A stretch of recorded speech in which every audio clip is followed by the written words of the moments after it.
Какво има в комплекта на този мобилен климатик? Ето да видите какво има в комплекта. Отваряме го. Така.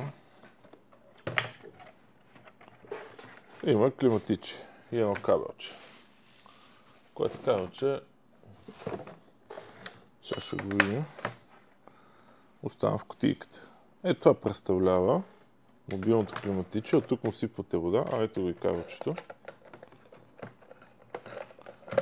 Захранващо кабелче има, което се включва отзад в него и го захранвате с ток. Като му сипете вода и лед, тя потича ето тук отдолу.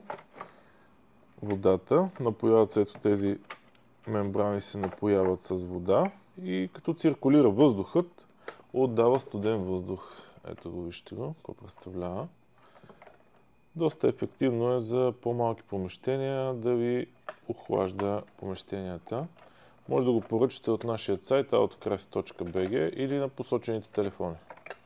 Успех!